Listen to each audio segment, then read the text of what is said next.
Hey guys, this podcast is brought to you by all of the wonderful anime addicts out there, all of our lovely fans. And remember, if you want to support the podcast, you can do it over at aapodcast.com/join or Patreon. We give you 8 exclusive podcasts just for you per month as a thank you.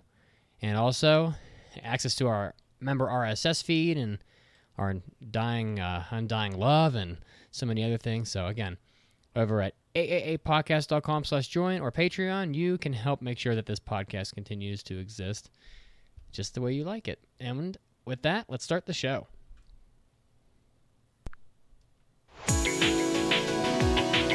Get ready! You're about to listen to the Anime Addicts Anonymous Podcast. Make your anime addiction worse at aapodcast.com. And now, here are your anime addicts.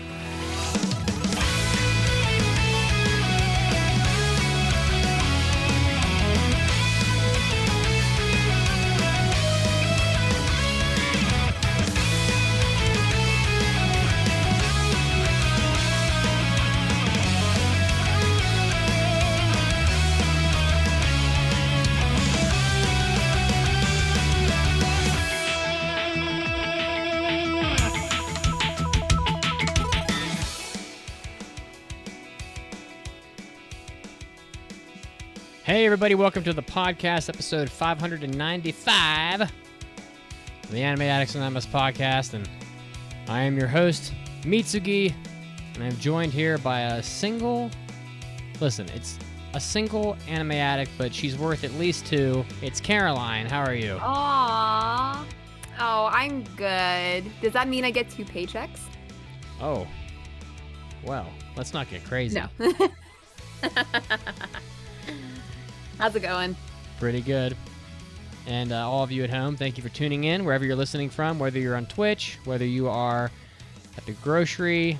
I like to listen to podcasts at the gym, so whether you're at the gym, thanks for making us a part of your day today. I appreciate you guys so much. And remember, again, if you want to support the podcast, you can head over to aapodcast.com/join or Patreon. Or, hey, if you don't have any dollars to throw our way, you can also help out the podcast by writing an iTunes review or Apple Podcasts or wherever you listen from. Make it a 5-star review so we can continue to be one of the most frequently and best reviewed anime podcasts on the internet. And, of course, tell a friend so we can help make their anime addiction worse as well. Clerical stuff. We are live on twitch.tv/AAA podcast, live Sundays at 5 p.m. Eastern. We're on the Facebooks. We're on the Twitters. We're on the what have yous. We're on the Discord. The confangled Discord. So, how many people are on our Discord? Let's see. Checking the Discord. There are approximately 2,114 people on the Discord. So, you can be That's quite a lot. It is a lot of people. It's a lot of nerds, just like us. So, and again, so head over to the Discord. You can get there from our homepage. So. What are we doing today? We have a fucking packed show today. We got to move pretty quickly. We are going to be doing fall 2021 anime selections. So there is a lot of anime to cover from fall 2021, brand new stuff, a lot of really good content to go through here. And then we're going to be reviewing Mish Kobayashi's Maid Dragon. We're also going to be doing some mailbags and also some hot new anime releases because there are indeed some hot new anime that were announced. Toasty. Caroline, on this fine fall day, how are you? I'm doing well. I lit a candle. Oh, Ta-da! oh, that's so just bourgeois. Oh, so just Bath and I Body. wouldn't call it bourgeois. It's like a $5 candle, but make it a little, nice and cozy. And I also got my new pot, as I showed you. I talked about it on our Hobby Addicts. I went to a fair today, and I got this handmade pot. It's like super cute. Caroline got an owl on it. Caroline often buys pot. It's true, but yes, but not the kind of pot you usually buy. No. Well, I do live in Denver. It's like everywhere. You can smell pot virtually anywhere at any time. It's pretty ridiculous. So, all right. Well, without any further ado, shall we get started? We have a lot to go through. I don't know. Let's just hang about let's just not even get to what we need to today? Nonsense. You know? All right. おー、大ニュースです。It's time for big news of the week. The show must go on, Caroline. You know this as well as anybody. I guess. And But the I little didn't pick jingle there. I didn't very pick topical. any. I didn't pick any big news because we had so much to cover. So this is a Caroline-only show. So what do you got? Oh, okay, love to hear it. Well, we got some pretty big news about the Cowboy Bebop live action that's coming out in November. They have released the OP, the live action OP, if you will. So if you want to watch it, we have it on our show notes. I linked it to the YouTube, but you can you can find it yourself pretty easily, I'm sure. So of course, the Cowboy Bebop OP is the coup de grace of OPs. Like Pretty this much. is the one that everybody knows. Yep. So of course, how could they do any better than Tank Yoko Kanno? Of course they can't. So they No. just did the same song. Yep. And very, very similar to the original OP in terms of its what it looks like as well. It's very similar style, but there is a bit of cheese to it. I feel like the characters seem to like strike a pose instead of actually acting as a character would. And I thought this was especially true with Faye, but this is just all my opinion. Also, Ayn was introduced in a very cute way. He was just sitting there being his cute little self. Very sudden, though. No sign of Ed, so we still don't know what that's going to be about. But there is a very interesting thing to notice with this OP is that in the original Cowboy Bebop OP, the text in the background shots were all in English. In this live action OP, the text is in Japanese, which I thought was a really cool swap. And altogether, it looks good. But as Icy Rose said somewhere, I think it might have been in our Discord, it kind of looks, or no, I think it was on Twitter. It kind of looks fan-made, just a little bit, which still looks cool, but not in the pro kind of way, It's just, Well, I don't know. It's very mixed at the moment, so I decided that there should be a poll made regarding what people think about it. So I did that on Twitter yesterday. And I asked for what the verdict is, yay or oof. And for Oh, no. a long time, it was actually pretty 50-50. But we have the results here, 65 voters. And here is the final vote tally. 63% were yay and 37% were oof. So okay. Well, people are pretty optimistic at this point. It is coming out on November 19th, so let's see what it turns out to be. If it is actually full-on cheese or if it's actually really good. We'll see. yeah. I mean, I watched this several times, to be honest. I'm watching it right now again, and God, I've probably seen the Tank opening video 100 times. I mean, literally, it has to be 100 times. And I've decided that John Cho looks good as Spike. He looks good. I think Okay. he's too old to be Spike. I believe personally. he said so as well, but Yeah. I read an article about him saying that. Like, yeah, the physical stuff is definitely not for a 49-year-old, but apparently he finds that his acting experience has greatly outweighed that of what it would have been 20 years ago for him. So Well, I actually apparently think he prefers. at least in this opening, I think John Cho looks older than 49. I don't want to cut the poor guy down, but he. No, I don't think that. I mean, I think he looks pretty good. but that aside, so I'm looking through I think that actually Jet looks pretty good. The guy who's casted as Jet, he looks pretty good, including the face prosthetics. I don't really know if I care for Faye's selection or not, and she looks downright frightened in this opening. Like her face looks like she's getting ready to fight a bear with her bare hands, or something. I don't know. I think what I decided after watching this OP is that it is somewhat as I feared, particularly with the villains that are displayed in the opening. I think the villains look very poor. They have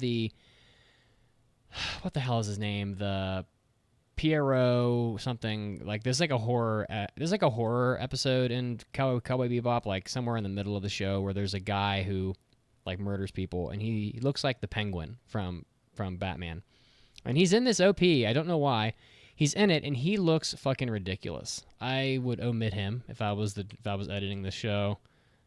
There's plenty of other villains in here as well. I assume this is like maybe episode 5, which is Piano Black, where they have they have like people coming in masks, like shooting guns in the air, and they look unbelievably campy. Yeah, it's hard when you take an anime and you try to make it as, you know, the anime was, but with anime, it's like there's all these crazy designs that works there, and it's difficult to carry it over into something that is live action without making it look ridiculous. Ultimately, my biggest concern, and I will get some flack for saying this, but I said this a long time ago, and I know this is just everyone's going to roll their eyes. It's Mitsugi, whatever.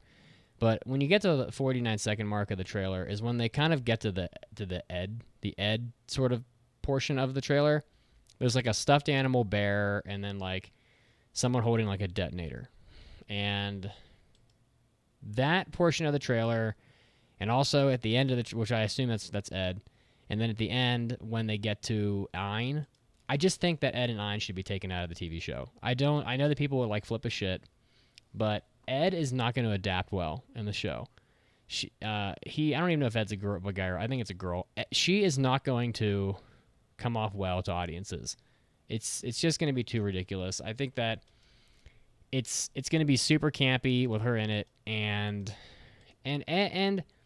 Ed was honestly sort of a tertiary, unimportant sort of section of Cowboy Bebop. I mean, she had her episodes, and she had her own story, but ultimately, if you had taken her out of the TV show, not a lot would have changed. The show is really about Spike, and it's about Spike, Jet, and Faye, really, for the bulk of it. And honestly, Ein is kind of cute, but, you know, if you go all the way to the end of the opening at, like, the 1 minute and... It's a little strange to have a full shot of Ein, where there's, you know, spaceships, and then there's people with guns, and then there's Ein looking like his cute self, which I'm not flacking. It's just that it just doesn't work in this OP. Well, and by the way, I might add that this is like an epic tier cute looking corgi. I mean, it is... Yeah. It exceeds the cute level of most corgis that I've seen, and I've seen a lot of corgis because I have friends that have them, but like at the 1 minute and 12-second mark of this trailer on YouTube, it just doesn't work. Ein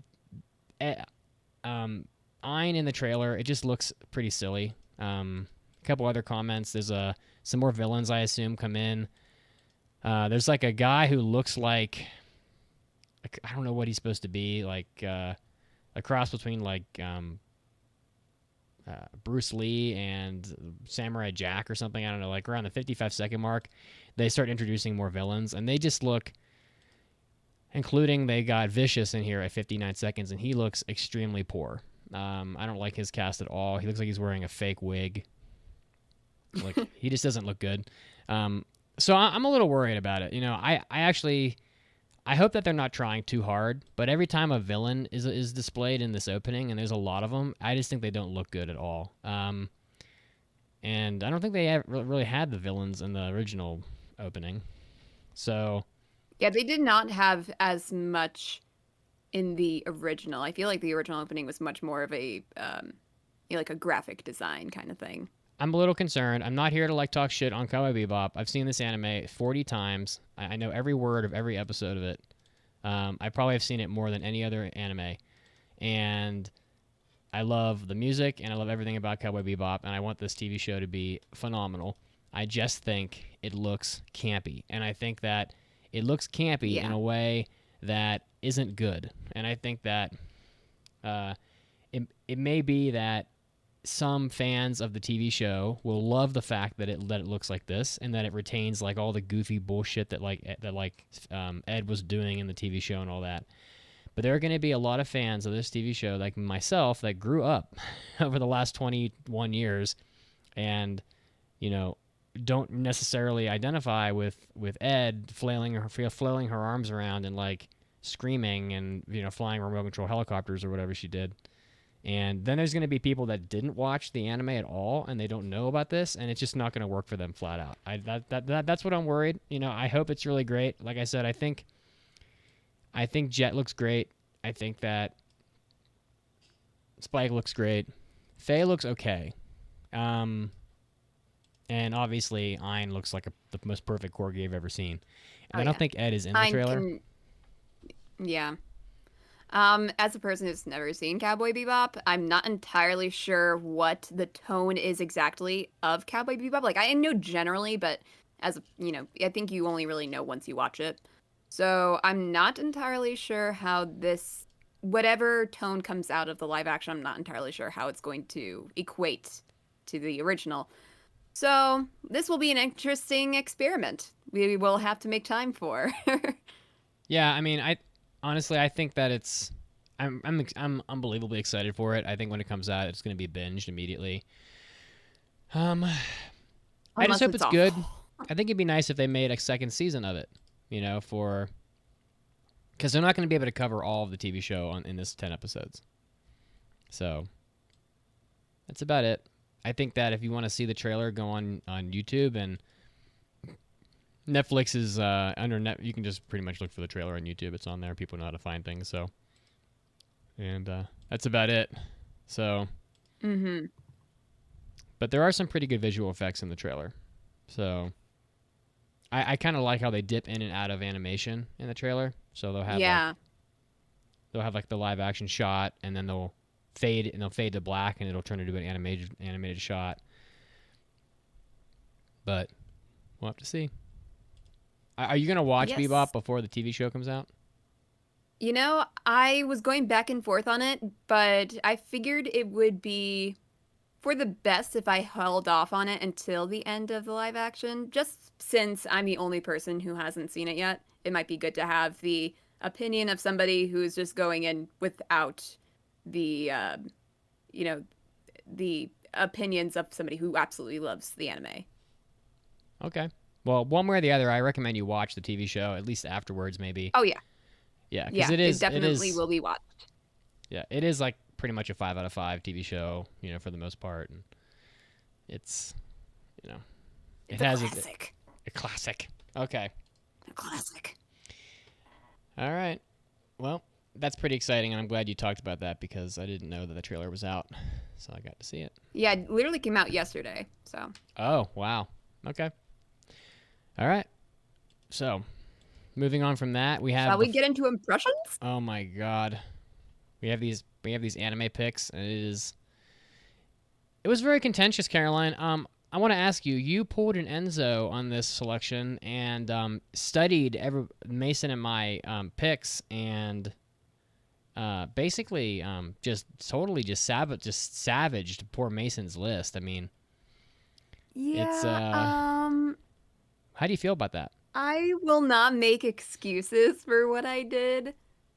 I will say that it was you two's fault for putting in your picks first and leaving it to me to put in my stuff last. So that is. I did not intend to pull an Enzo. It's just what happened. I'm sorry. I won't do it again. Oh wow! You apologize. Wow. I mean, because I understand it is kind of sucky for. I mean, well, you still turned out pretty well. Well, yeah, Mason that's because I'm picking garbage. Less well. Well, then you can't blame it. But yeah, Mason had to go all the way down to his 13th pick because of me. So that's unfortunate for him. But whatever. I won't do it next time because that's probably really annoying. All right. Well, Caroline has spoken. She apologizes, but ultimately doesn't care. Not for now. All right. So we have a bunch of picks here. We each picked 7 shows. The way we do this, people may or may not know. In fact, I can probably put the list up on the screen on Twitch, but sure. Maybe people want it to be a surprise. So we each pick our top 15 shows from the season, and we basically roll dice to see who gets to have the first pick, and then we just go one selection at a time without anybody picking the same thing twice, and we just see how the dominoes fall, basically, more or less. And I will say that Caroline got all of her top 7 picks. I got almost all of my top 7, and Mason had to go all the way to 13 to get his final one because Caroline just savaged him like a wild animal.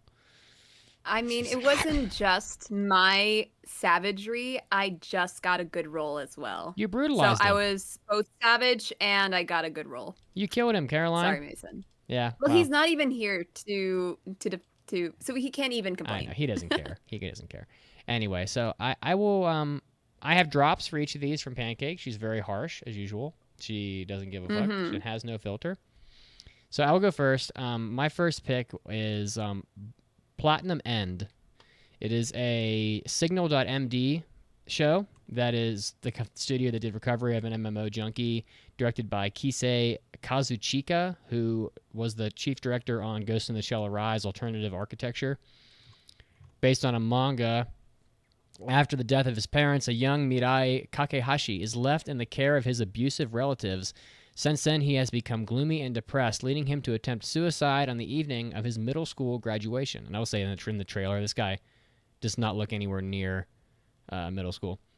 Mirai, however, is saved by a pure white girl named Nase, who introduces herself as a guardian angel wishing to give him happiness by granting him supernatural powers and a chance to become the new god. In order to earn the position, he must defeat the 12 other god candidates within 999 days. Soon, Mirai begins a struggle to survive as a terrifying battle royale erupts between himself and the candidates looking to obtain the most power in the world. This is on Crunchyroll. There were a lot of weird things in this trailer. I had to watch it a couple times, honestly, and there's I thought I saw mechas in the trailer. I mean, obviously there's angels in the trailer. I thought I saw mechas. It's very quick, but if you pause the trailer, right around 30 seconds, there's a straight up orgy happening. It's shocking, actually, how, it's pretty graphic. It looks like a hentai. There's 1, 2, 3, 4, 5, 6, 7 girls just pleasuring one dude, and he looks like a drugged up mafia member. By the way, I don't watch these trailers before I pick. I just look at the pictures, I read the synopsis a little, and then I pick them. But I don't know. It looks okay. It looks action-packed. It definitely looks like it's got some mechas in it. There's a lot of, screaming going on in the trailer. But Platinum End, that's my first pick. And Pancake, as I said, very unfiltered. She says, "Oh, shit. Death Note? I liked that stuff. So it's like a Death Note, but, he becomes an angel. Weird." She apparently thought it was Death Note. She's I guess she thought it was Death Note based on the trailer for some reason. So, Platinum End is my first pick. Caroline, what do you got? Okay, so we're starting from the bottom up, right? Right. Okay, so my number 7 pick, that would be Kyu Ketsuki Sugu Shinu, and this is about vampires. Yep. Now, vampires are said to have many weaknesses, such as garlic, crosses, and sunlight. A game-loving vampire called Draluk, like Dracula, Draluk. Oh my god. Just so happens to be weak to everything. He dies, turning into a pile of ash at the slightest shock. After vampire hunter Ronaldo, I just thought I had to add some spice to that. He learns of the castle inhabited by a vampire rumored to have kidnapped a kid, so he went there intending to take the devil down. However, the vampire turned out to be Draluk, a wimp who keeps turning into ash at the smallest things. Moreover, the kid wasn't being held captive. He was just using the haunted house as a playground. When his castle is destroyed, Draluk moves into Ronaldo's office, much to the others' chagrin. Despite their differences, they must try to work together to defend themselves from rogue vampires, Ronaldo's murderous editor, investigators, and more, with Draluk dying continuously along the way. What, does he come back over? He's reborn every time? I don't know. There's not much to be learned from the trailer. I'm just going based off what my enemy list said. But yeah, this would be from Madhouse, and the director is Kojima Hiroshi, who did Hunter x Hunter 2011 and Kiba. So that is the info on that. It was certainly one of my last picks, but who knows? It could be funny. So yeah. All right. Well, Mason's again, this was all the way down 13th on Mason's list. I'm sure you didn't expect to get this, but it is Selection Project. It is a Doga Kobo property. Held every summer, the national show Selection Project is the biggest gateway for girls who strive to be idols and a place where the legendary idol Akari Amazawa was born. Suzune is one of those who has longed for such a dream stage. Having been sick since childhood, she listened to the Song of the Light many times in her bed in her hospital room, and Akari's singing voice gave her lots of smiles and courage, inspiring Suzune to follow in her footsteps. So this is honestly, it sounds like American Idol for idols. And I watched the trailer just now. There's really nothing in it. It's basically just all of the nine girls, I guess, that are going to be in the show, and they are all super cute. I approve of most of them, and I don't like Moe, but I do actually appreciate some cute anime girls here and there. They're all really cute, but they're all dressed to the nines. Their hair is all perfect. They all look perfect because they're idols. I don't know. But yeah, this pretty much is exactly how it sounds. I'm sure it's an idol show. I hope it's done just like an idol show. I hope it's done just like the TV show American Idol. I want them to be eliminated. Make it a reality thing. It will be pretty fun. All right. Next up on my list here is, this will be quick. Jobless Reincarnation Season 2. It's the same Studio Bind that did the first season. It's going to be on Funimation.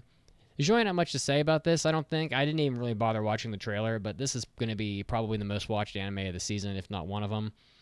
And it's an obvious choice to get this one included in the lineup. But Jobless Reincarnation Season 2 is my next selection, and I didn't have to go far for it. I got pretty much all my top picks. So, and here's what Pancake said, who liked the first season quite a lot. Oh shit! It's that anime that we like, but we shouldn't like because it's got a pedo in it. I feel awkward liking the show, but it's good. Why does it have to be good and filled with the fucking pedo?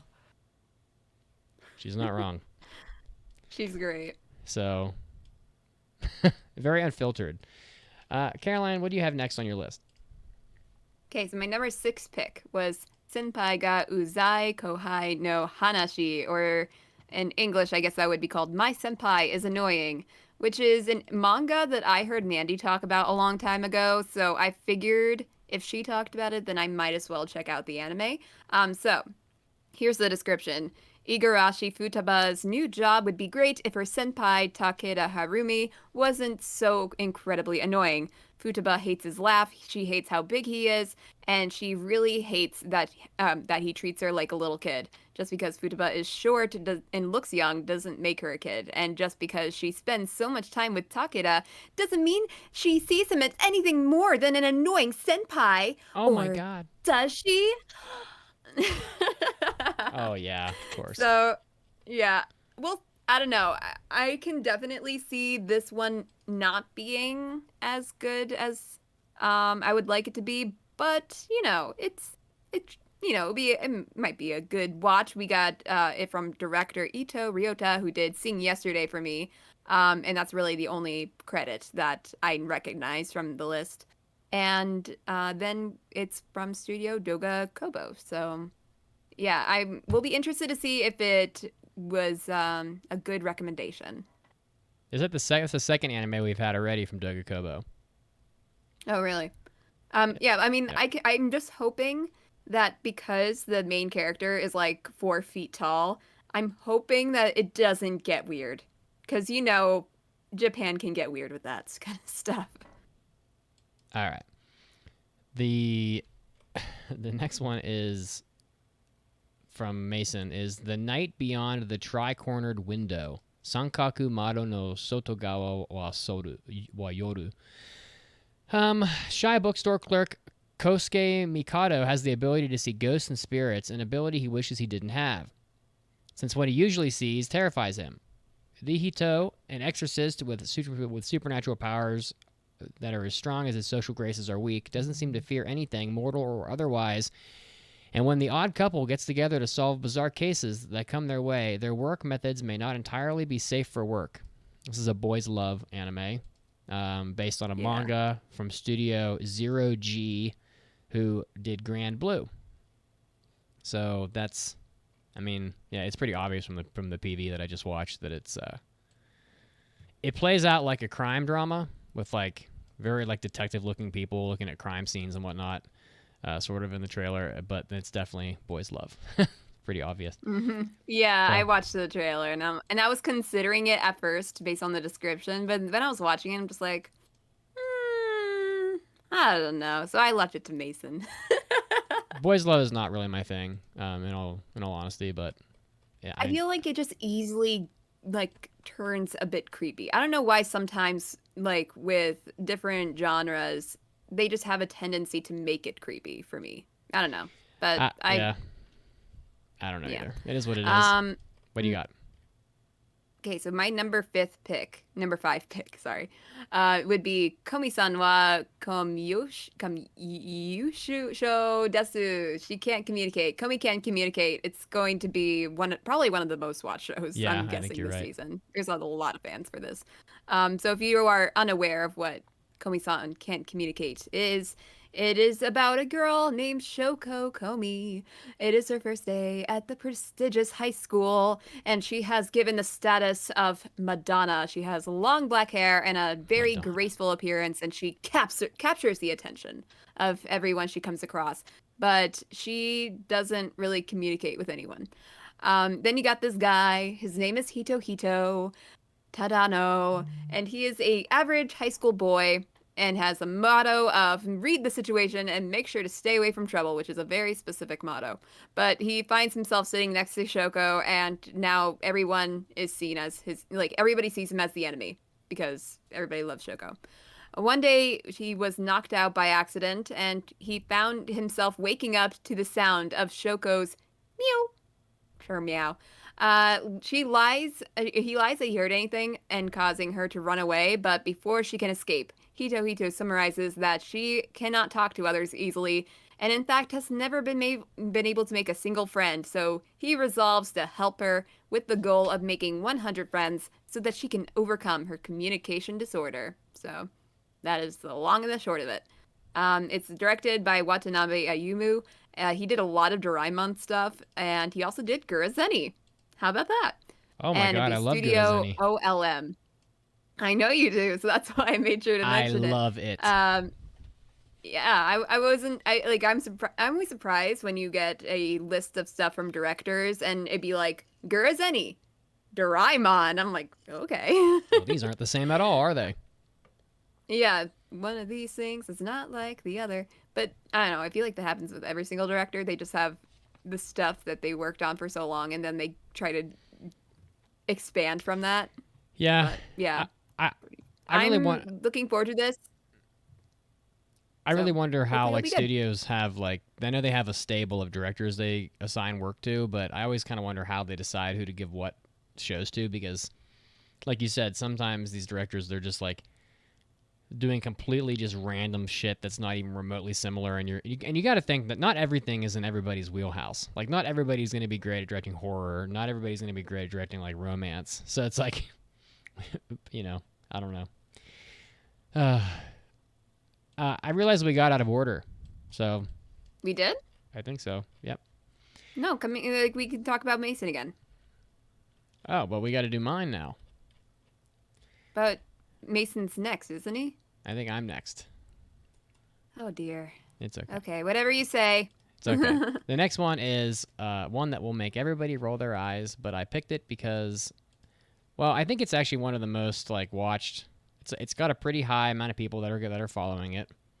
It's number 9 on the list. By the way, Komi-san is apparently going to be the second most watched anime of the season, so it's good of you to pick that. And this is number 9. It's World's End Harem, the man-killer virus, a lethal disease that has eradicated 99.9% of the world's male population. No Please way! don't That's make me watch right. this. They're all gone. All the PPs. The PPs are all gone. Mizuhara Reito has been in cryogenic sleep for the past 5 years, leaving behind Tachibana Erisa, the girl of his dreams. And when he awakens from his deep freeze, he emerges into a sex-crazed new world where he himself is the planet's most precious resource. Oh god. From Studio Gokumi of Tsurezude Children, directed by Yu Nobuta of A Good Librarian Like a Shepherd and Kuma Kuma Kuma Bear. It's based on a manga, and it will be on Crunchyroll. So I watched the trailer, and it's trash. I mean, it's line up people for the uncensored version that you'll be watching on like hentaistream.net or whatever. But hey, sometimes trash is good because honestly, people fucking watch the hell out of trash anime. They really do. Honestly, I think that sometimes the trash anime get more views than anything else. So it'd be better off as a hentai, as Captain Avatar says in the Twitch stream. But World's End Harem is my next pick. I did this for you guys. I know that I know that everybody wants to get some representation in their anime fandom, so I picked this for you. I doubt it'll get passed, but who knows? And here is Pancake. What happened to all the sperm banks? Did they just disappear? Where's the fucking logic in this? This is just some horny man's dream. All right? She's right. It's a big naughty dream that we're all having. I swear, if you pass this, and if Oh. if the listeners pass this, I am gonna be so pissed. Well, I now that don't you want to watch this. Now that you've said that, it will pass for sure. So, anyway, but now You're I gonna think make it's me cry. now I think Mason's up. So I'll do Mason here, Okay. and then we'll you go back. say. So Mason's next anime is The Moon, Laika, and the Blood-Sucking Princess. Tsuki to Laika to Nosferatu. So another vampire anime. The first astronaut in human history was a vampire girl, following the end of World War II. The world-dividing superpowers of Zernitra in the east and the kingdom of Arnak in the west turned their territorial ambitions toward space. Both countries have been competing fiercely for development. I'm not going to read the whole synopsis, but it's from Studio Arvo Animation, which has not done much. They did Boku Tachi wa Benkyo ga Dekinai. I Can't Study. This was basically another trash anime. Mm-hmm. Monster Musume and some other things.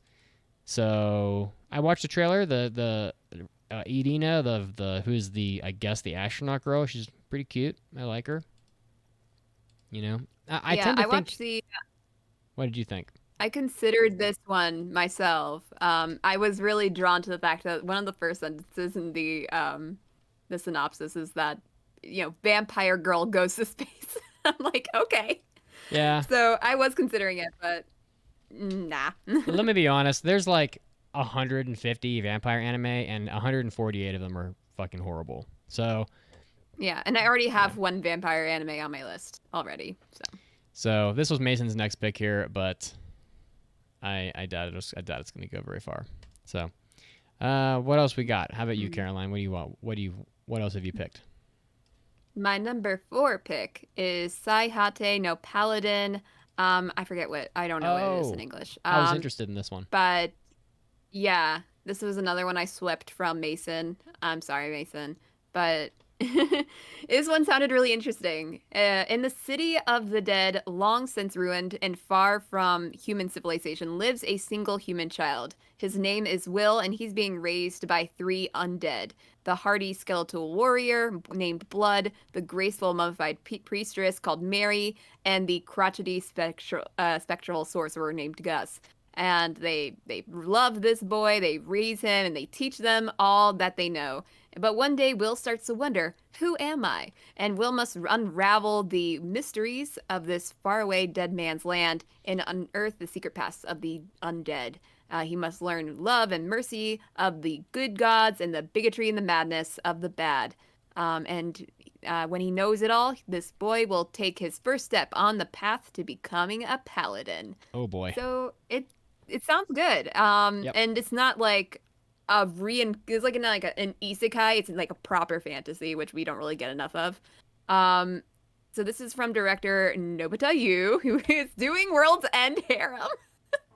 He's doing Oh two my God, two of projects, them? and one of them is, yes, and one of them's borderline a hentai. It So we got that, and then as you mentioned, Kuma Kuma Kuma Bear and High School Fleet, and this is from Studio Children's Playground Entertainment, which is a one I've never heard about, but I have high hopes for this one.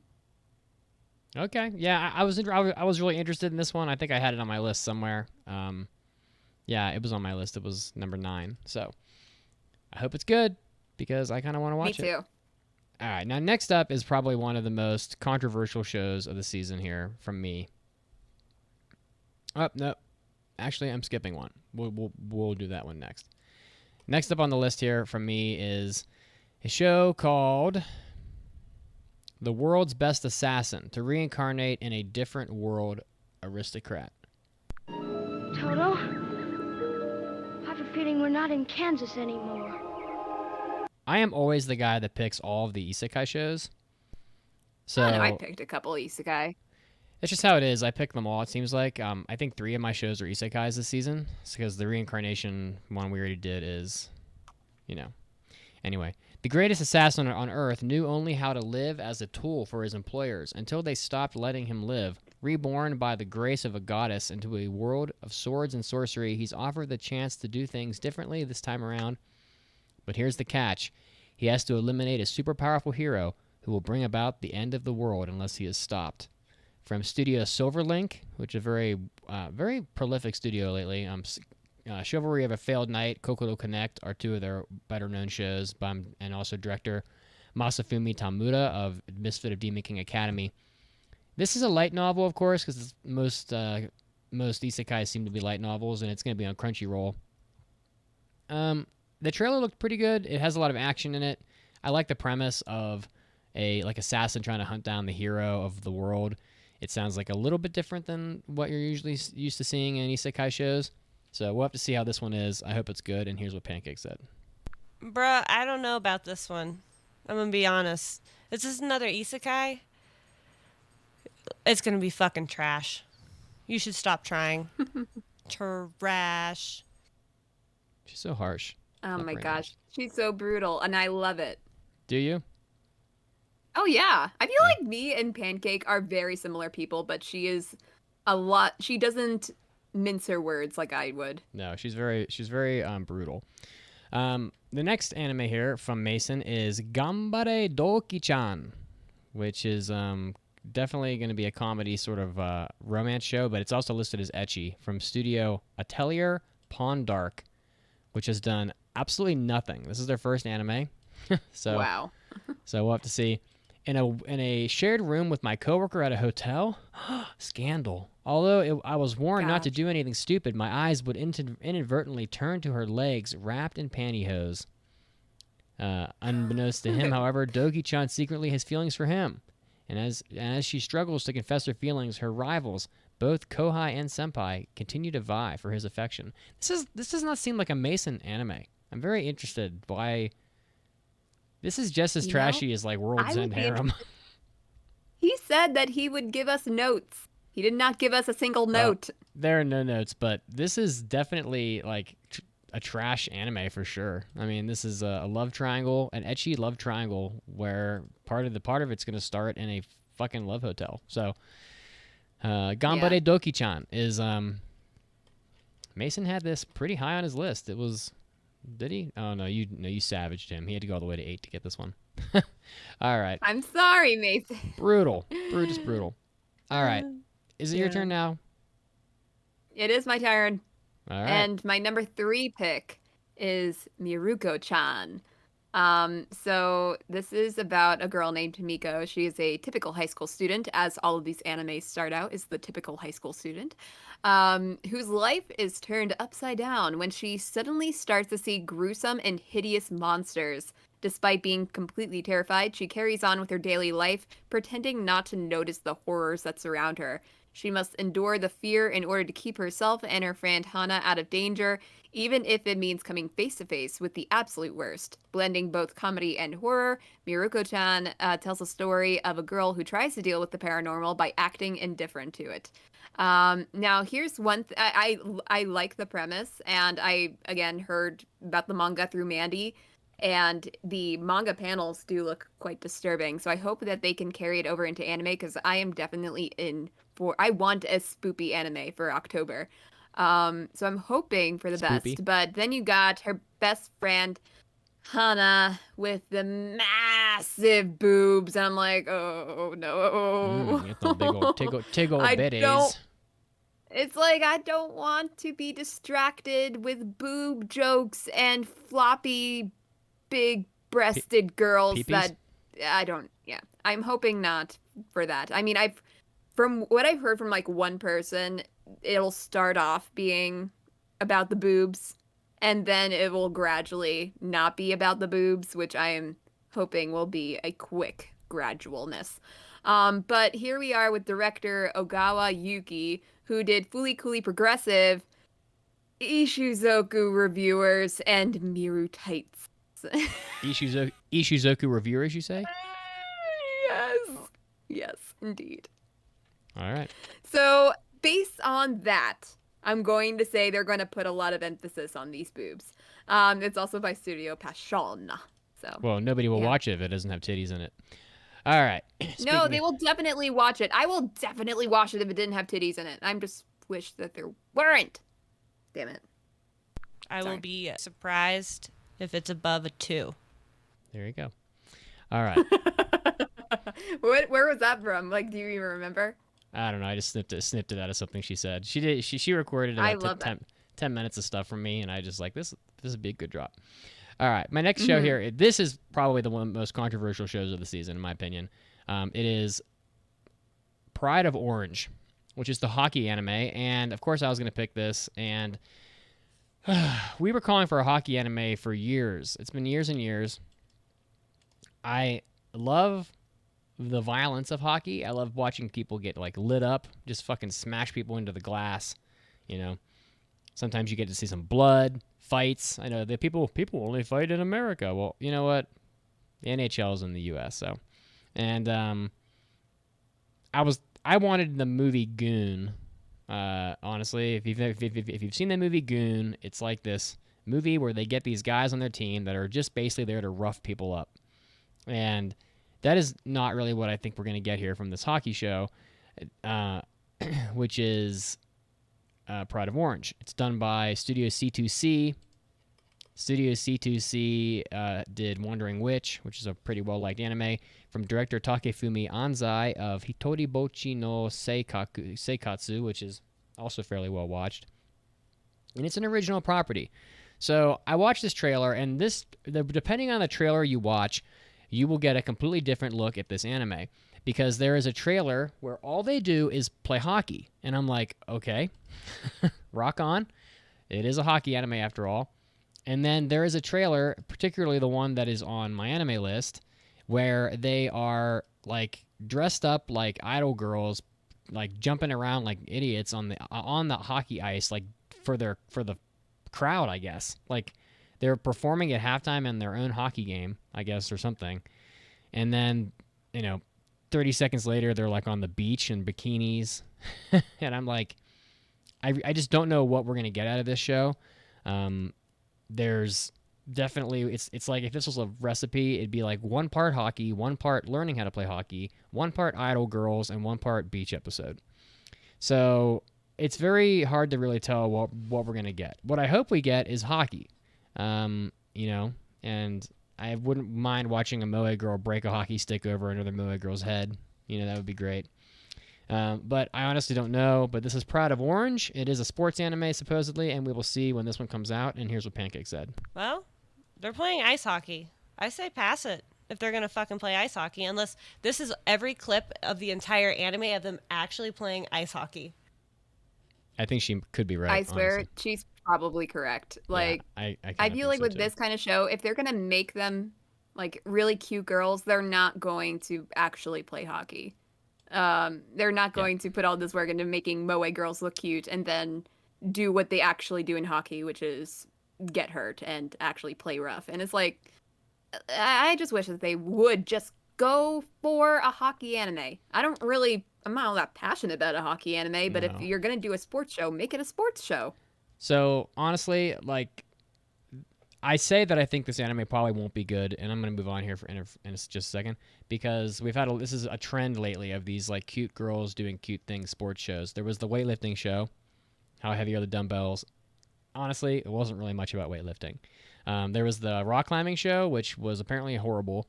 Then there were two, I think, back-to-back recent baseball shows where like some girls didn't even know how to throw a baseball. And then there's this one, and honestly, I just feel like this isn't helpful for like women's sports if this is indeed like what we're gonna get, because if we want to like have people take like girls playing hockey seriously and be like, oh, girls can play hockey too, well then have them play hockey. Don't put them on the ice looking like fucking maids wearing like skirts and shit and like in bikinis at the beach. Yeah. If you want It's people like, to respect the women's focus- sports, have the fucking Yeah. girls play sports. It's ridiculous. Like, you're not going to have a boys team play in a hockey anime and have them go have fun at the pool, and then that's not going to be part of your trailer. It's going to be them No. freaking playing hockey. Yep. So obviously this is not going to be a hockey anime. I'm hoping it is, but I don't think it's going to be. I want it to be, but I doubt it. In the interest of time, I'm going to just blitz through this next one of Mason's. It's Lupin the Third, Part 6. It's honestly, I watched the trailer, and if I had to guess, this is going to be one of the best shows of the season, probably easily. I think people probably won't watch it much because it's Lupin the Third, and a lot of people don't give a shit. But Lupin the Third has been consistently excellent ever since, forever. So Lupin the Third, Part 6. We probably won't pass this because it's like the 6th season or whatever technically, but this is going to be really fucking good. So watch this Lupin show. Caroline, what do you got? My number 2 pick is Sakugan. This is from Studio Satellite, and it is about this daughter and father duo who live in this underground world called Labyrinth, and basically Oh all my these God, is colonies David in Bowie this in it? labyrinth are living. No, he's not. But all these colonies are living like very close together, but in very severe settings. Like one colony could have a really high temperature, the other one could be filled with precious metals and that kind of thing. So rarely do people ever leave their colony. But here you have a 9-year-old girl named Memumpu and her father What? Gangambar, and it's a really weird names. But they're aiming just for survival, but the daughter really wants to find her mother who went missing some time ago. And so the father and daughter duo set off into embarking this journey into the labyrinth. And yeah, it sounds pretty interesting. I am hoping for it to be good. The director is Wada Junichi, and he did World End, not World's End Harem, just World End. The Disappearance of Nagato Yuki-chan, which I guess is a Suzumiya spinoff, and Yep. Caligula. So Okay. yeah, this one looks. I'm hoping for the best here. All right. Keeping this rolling, we're getting down to like the top shows here, supposedly. For me, it's another isekai show. Banished from the hero's party, I decided to live a quiet life in the countryside. It's about a hero of like an adventurer who dreams of opening a pharmacy. So this guy named Red, who was once a member of the hero's party, gets, I guess, told to leave. His comrades kick him out, and then hoping to live in the easy life and on the frontier, his new goal is to open up an apothecary. So, and it sounds like a different take on things. This was your number 2? Listen, I don't spend much time because I know between the 21 anime we will pick everything. So, well, you want to start some shit? I mean, like, this is definitely not what I would expect you to like, considering it sounds like the sliciest of life isekai. We'll see. It's not an isekai, is it? It is. Or is it a fantasy? It's an isekai, and I think this is going to be trash because the staff is not particularly good. The studio is Studio Flad, who did Dame X Prince Anime Caravan, and Wolf's Bane, who did Peter Grill, which is a hentai, pretty much. and the director is Makoto Hoshino, who directed King's Raid. So the staff is pretty bad. Based on a light novel, again, it is an isekai. It's going to be on Funimation. So I watched the trailer, and it looks boring. I don't know what else to say. It looks boring. It looks boring. So, like I said, I don't watch the trailers first. But here's what Pancake thought. Homeboy chilling in the forest by himself. Where's his big-titted bitch? It's an isekai. Come on now. Oh, there she is. Big-titted bitch spotted. A whole 48 seconds in. She's right. There was definitely. Yeah. Yeah. So that's banished from the hero's party. I decided to live a quiet life in the countryside, which probably has the longest Japanese title I've ever seen for an anime. So No, that's not even. I don't think so. the longest. Or maybe I'm just basing it off the English, because I feel like there are definitely longer ones. It's Shin no nakama janai to yusha no party o oe dasareta no de henkyo de slow life suru koto ni shimashita. That's the Japanese title. Yeah, And somebody's gonna and it'll be reduced to like Yukio or something. It'll be ridiculous. All right, Mason. Let's see what he picked here. Mason's got Blue Period. So Blue Period, I think, is a very dumb title. I did not watch the trailer for this.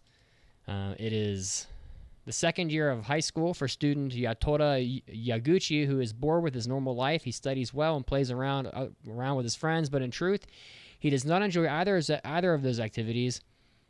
He secretly envies those who do things differently until he discovers the joys of drawing. So it's a slice of life drama school anime about drawing, I guess.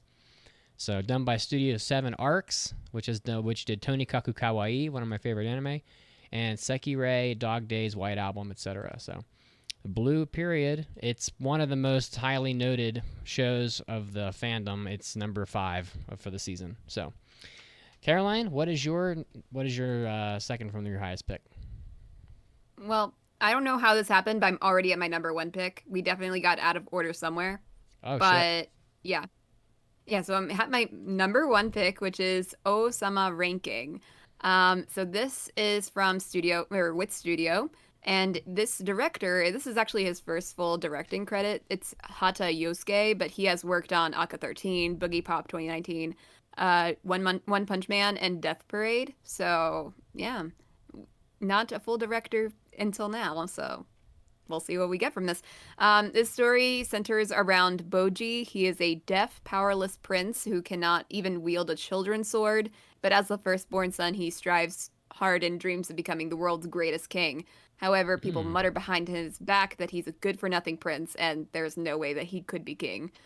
He is able to make his first ever friend, named Kage, who is a literal shadow on the ground, who somehow understands Boji very well. Kage is a survivor of the now extinct Kage assassin clan. Though he is no longer a killer, he makes a living by stealing. This is Boji's coming-of-age story as he meets various people in his life, starting with his fateful encounter with Kage. So this is my number 1 pick because it looks like a very interesting show. In fact, at first I wasn't going to... At first I wasn't really considering it all that seriously because it looks like a children's show, just a little bit based on the trailer. But Mason attests that it is very good.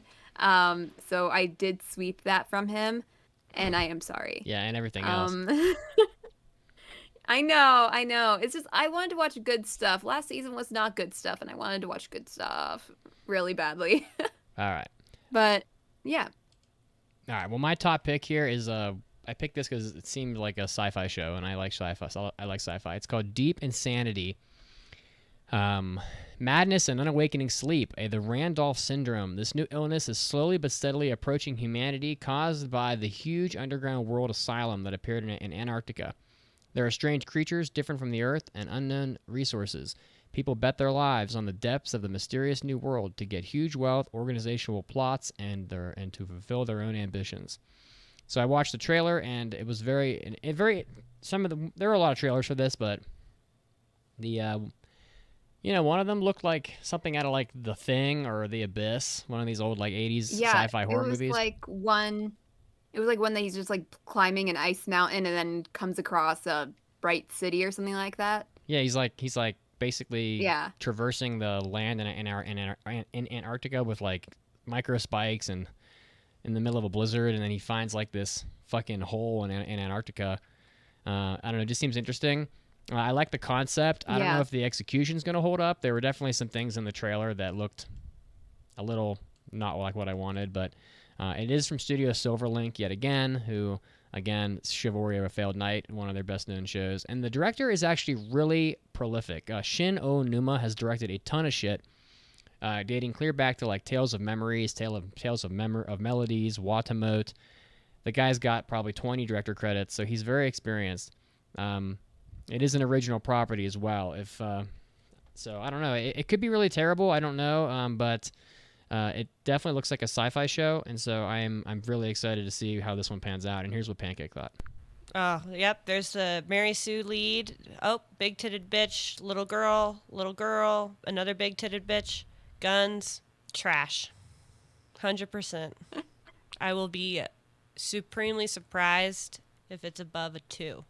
There you go. There's that drop. Oh, there you go. She just cut me deep. The only shows she really liked were Yeah. Platinum End and the Jobless Reincarnation. Everything else I think she thought was terrible. So, and wrapping us up here, Mason, very excited. He was very excited for this show. Heike Monogatari. He about flipped his shit when he saw this coming out from Studio Science Saru, who is of course, one of Mason's favorites. Mason loves it. Mason would talk about this for 10 minutes because, it's Masaki Yuasa's studio, which did Ping Pong, Eizouken, Devilman Crybaby. It's a really great studio. The anime shows the war's events through the perspective of Biwa, a young girl who makes a living as a traveling musician. Though blind, Biwa is gifted with the ability to see the future. She meets Tiara no Shigemori, one of the patriarchs of the powerful Tiara family, and tells him about the prophecy that may change the future of his clan. So, again, it looks really good. I watched the trailer. The animation and the art looks pretty awesome. So, Heike Monogatari is Mason's top pick. So, Yeah, it did look pretty good. Yep. I will say that I am considering still watching my backup pick, which is 180 Bio de Kimi no Mimi wo Shiawase ni Dekiru ka. And I'm not entirely sure what the English part is, but the main thing that you should know, this is a 3-minute short, and it is an ASMR anime. what? This is about Oh my god. this is going to be 3 minutes of an anime character making ASMR. So long So as it's a I'm cute moe interested girl. to see what this is. I don't entirely know much about it, but I'm thinking about trying it. Even though I feel like I actually hate ASMR. For whatever reason, sometimes whenever I listen to ASMR, I get really angry, and It's very I'm not perverted, entirely sure usually. why. It's not even. It doesn't even have to be, something bad in context. It's just the sounds of ASMR just makes me annoyed. But I'm interested to see what this is like.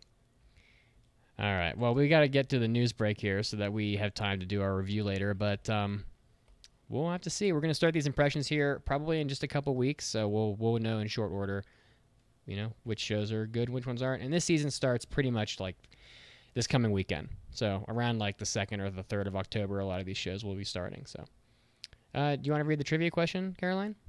I do indeed. In Miss Kobayashi's Dragon Maid, what cup size is Toru's bust? Since that is basically all this anime is about. You should know. And we will get to the answer right after this.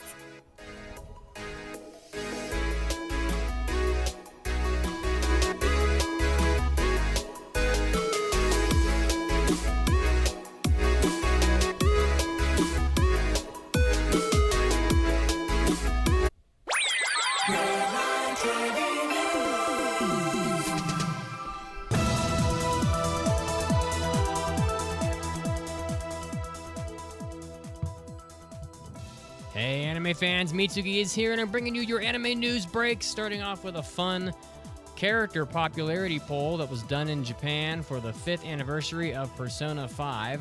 So we will find out here who the most popular 5 Persona characters are. Yusuke Kitagawa came in 5th with 5,078 votes. Futaba Sakura came in 4th place with 6,400 votes. Goro Akechi came in 3rd place with 7,000 votes. Makoto came in 2nd place with 7,600 votes. And the protagonist, Joker, came in 1st with 9,800 votes.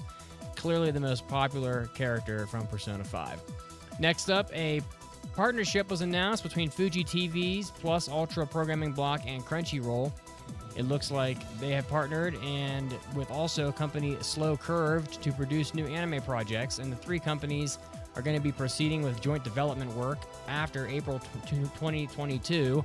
The first 2 titles in the lineup they're going to be made are an original anime called S-Tab Life, which is run by Goro Taniguchi of Code Geass, Lelouch of the Rebellion, and Planetes, and a new collaboration between Polygon Pictures and the manga creator of Knights of Sidonia, Tsutomu Nihei. So if you are a fan of collaborations, Fuji TV, Crunchyroll, Slow Curve, all this is pretty good. We're going to get some new great anime content coming out here after April 2022.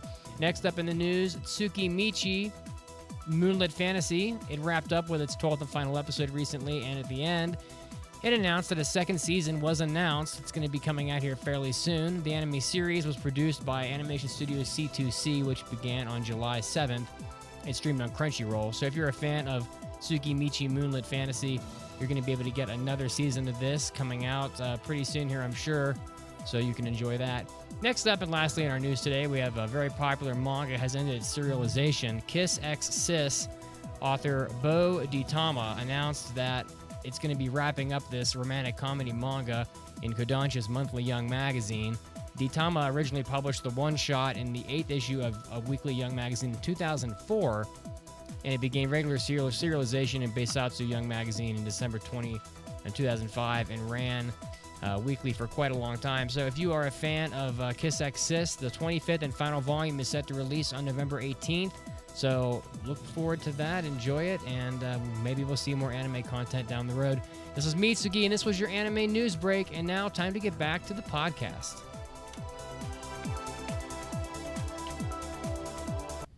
Hey, Anime Addicts, this podcast is ad-free, and if you want to keep it that way, you can go to aaapodcast.com/join or patreon.com/aaapodcast. You're going to be getting 8 exclusive podcast episodes per month, our hentai episodes, our after parties, and our Hobby Addicts episodes.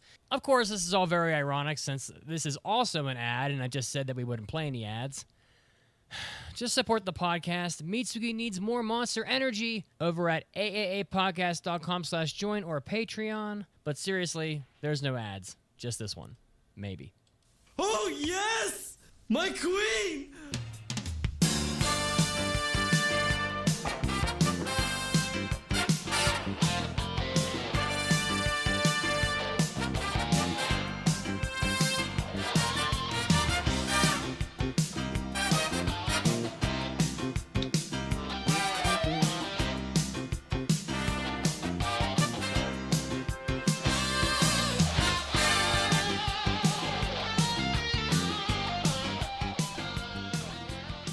Hey guys, welcome back. This is the voice of Keiji Tang, voice of Faust from Guilty Gear Strive, and Satoru Gojo from Jujutsu Kaisen. Welcome back and happy listening to Anime Addicts Anonymous podcast. Welcome back to the podcast. And when we left you, we had a trivia question. In Miss Kobayashi's Maid Dragon, what cup size is Toru's bust? Of course, it's a D cup. Come on. Anybody who's anybody's got a D cup. I am calling BS, though, because her boobs are pretty big. And we have the same bra size.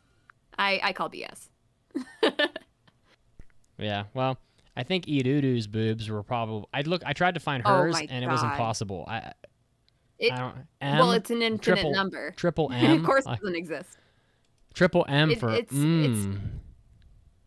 no, don't go. It's weird. It's no. Yeah. I don't like it. Yeah. Well, we'll get. Okay, don't make all those noises. That's just even weirder. We will probably get back to this specific discussion in just a little bit. Yeah. All right. But first, It's time for hot new anime releases. Triple M. All right. Well, we got some pretty big releases this time, including the second season to Demon Slayer was finally confirmed. It is going to be premiering on December 5th with an hour-long special on Fuji TV at 11:15 p.m. That's how anime is. Like, it always gets these horrible time slots. It's also going to be on Tokyo MX, BS11, Gunma TV, and Tochigi TV at 11:30. Following that on December 11th. So they've confirmed that the J-pop singer Eimer, who is pretty good, who did theme songs for Unlimited Blade Works second season and Vinland Saga, will be performing the second season's opening and ending themes, Zankyo Sanka and Asagakuru, respectively. So, are you pumped? On a scale from 1 to 10, how excited are you for Demon Slayer Season 2? I would be more pumped if I knew it wasn't going to be. Wait a minute. Wait, aren't they doing like? Or wait a minute. Is this something separate from the whole Mugen Train thing? Because I think they are taking some of the stuff, or basically taking the movie and then transporting it into episode 4. This is Demon Slayer, the Yeah. Entertainment District arc, which will premiere. Okay, because initially December I 5th. got it mixed up. Yeah. I got it mixed up because at first I thought you were talking about that, which I was going to say, not really. But the fact that they coming out with the season 2, I am excited for it. I mean, I do think some of the Demon Slayer hype for me has died off, so it's not going to be at like the top of my list of things to watch, but at the very least we get more Eimer stuff, and I love her OPs. Eimer is So great. yeah, and I'll definitely watch it. Yep. So I'm about a 6 out of 10. Like I want to see it. I will be watching it, but I maintain that Demon Slayer is, it's a shonen fighting anime. So, also, My Hero I don't know if anybody cares anymore. My Hero Academia is getting a 6th season. It was announced following the 25th and final episode of the 5th season, so they're not wasting any time. Of course, this adapts Kohei Horikoshi's superhero manga, which began in Shonen Jump magazine in 2014. Caroline, do you watch My Hero? I do. I have not watched the 5th season yet. I was planning on getting to it. I just never did. But I will definitely watch it. But I have heard that it's. I feel like the peak of My Hero fan. I can't think of words today. I think the peak of My Hero Academia was probably in like the 2nd, 3rd season era, and now it's kind of dipped. So, but I will watch it. It's just, yeah. Yeah, and how excited are you on a scale from 1 to 10? What would you say? Maybe a 6. Because Okay. especially since I haven't watched the most recent season, so if I had and it left off on a good point, I would probably rank it higher. But as a person who has a full season of anime to go, it's tentative. Yeah, I'm clear back on season 2 of My Hero, and I'm about a 2 out of 10. I don't really care. Then finally, light novel Tensei Shitara Ken Deshita, which is indeed, you guessed it, it is an isekai anime. So there you go, man. I have a feeling we're not in Kansas anymore. The wraparound jacket of the 12th volume of Yu Tanaka's reincarnated as a sword. It's almost like a comedy act at some point, It's like I know. it was announced that this is getting a adaptation. The hero differs from your standard otherworldly protagonist in that he is reincarnated as a sword. Beginning his quest by spawning in the middle of the beast-ridden forest, he encounters an injured girl frantically fleeing for her life. Saved from her assailants, the pair acquaint themselves, and the girl introduces herself as Fran. She bears a heavy past, having endured the enslavement and maltreatment of her tribe. As the hero is unable to remember the name from his past life, the young girl, tenacious Fran, bestows upon him the name Shishol and becomes his wielder.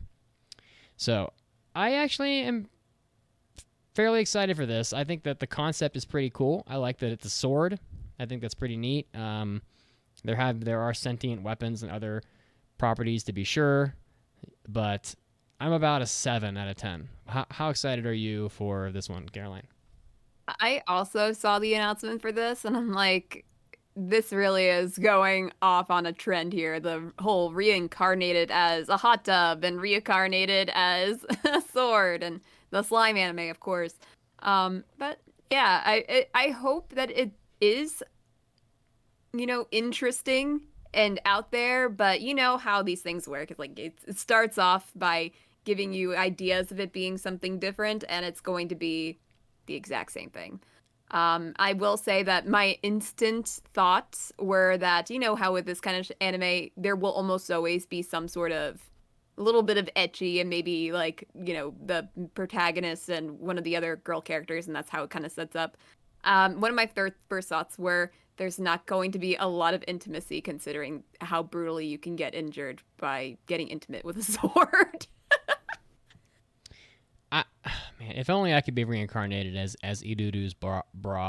It would be so, be fantastic. All right. Remember what we talked about off of the podcast, Mitsugi? The issues? I don't remember anything that you've said. Yes, you do. I don't remember. Okay, well, let's move on to our mailbag. We keep on delving into Kobayashi talk, and we have not even gotten to the review portion. All right, here we go.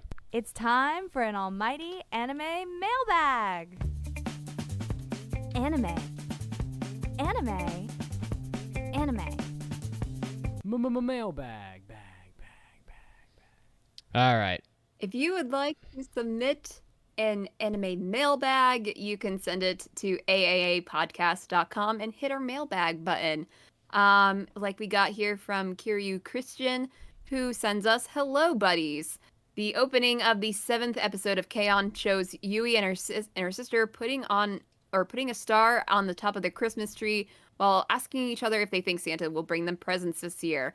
I love this opening, but it brought up a question. In the past, I've heard the Christmas holiday in Japan be described by different hosts as to the differences to the experience in the US. Does it sound familiar to any hosts that have been or lived in Japan? The young kids hoping Santa will bring them the presents if they want for being good. Thank you for all your hard work." And that was the end of it. But I've never been to Japan, so I probably am not applicable to answer this question because I wouldn't know. Well, why don't you just come down and sit next to Santa Mitz next to the fire, and let me tell you all about Christmas in Japan. Really, New Year's is the major holiday in Japan, as it is in most of the world. Christmas is a Christian holiday, as the name sort of suggests, and it's not really all that important to Japanese people, as there are very few Christian people in Japan. I think it's like a couple percent, maybe 2%. Most Japanese people are either Buddhist or Shinto, or sometimes they're both. That said, Japan thinks Christmas is a, quote, fun thing, I would say, with parents giving their kids 1 or maybe 2 presents a year for Christmas. I don't think that I've ever heard of anybody observing the traditions of Santa, milk and cookies, chimneys, etc. They don't even have chimneys in Japan. It's really, there might be some people that do that, but I think it's fairly uncommon. Although I think most people know about Santa. They call him Santa-san. But, the idea is, I think, that in Japan, Santa will bring you a single present, usually. Often Japanese people will, however, get together with their friends and have like a small party with like food and cakes and whatnot. And I think a lot of the time that's where you would see like the normal cliched Christmas cake that you always see in anime, which is like the traditional Christmas cake is really not that good. Honestly, it's like vanilla cake with vanilla icing and like strawberries on it. And Japanese pastries are they're much less sweet than our pastries in like the United States or in most countries, and the icing is probably closer to, I wouldn't say it's quite Cool Whip, but it's closer to Cool Whip than it is like, the sugary icing that you love that I can just eat out of a fucking jar. I love Cool Whip. Cool Whip's great, Cool Whip. But but I'll take that buttercream icing from Publix any day. over Christmas cake. Also, Christmas cake is really expensive and hard to get sometimes. Sometimes you have to put like a reservation in to get it, but it's about all I got for now for Christmas for you. Eclipse writes the second mailbag. I feel like y'all might have gone through this before, but if you could create your own anime and or manga, what would the title be? What is the plot? Who is the main character? And what or who have you taken inspiration from? I just discussed this. I still want anime The Bachelor. You could even call it The fucking Bachelor. I still want this. I think it would be a continuously running show with new characters every season. There's like 400 Love Live shows. Like, okay, we could have The Bachelor season 5. Like, whatever. Just fucking make it happen. Like, they might be catching on. We have that Selection Project anime coming up, which is basically like a reality show where they select the idol. Now you just need to have one for dating. Get it on it. Fucking do it. Caroline? Yes. My creative juices weren't really flowing, but we literally just had a reverse Shark Tank topic. So I'll just say that my anime idea called The Floating Forest would be that, I'm not really going to make another one for them at the moment. So it's a story about a starship on a return trip from a distant planet where they picked up spores that have created an alien hive mind within the crew, and I think that would be pretty cool. It's on episode 593 if you're interested to hear more about that plot.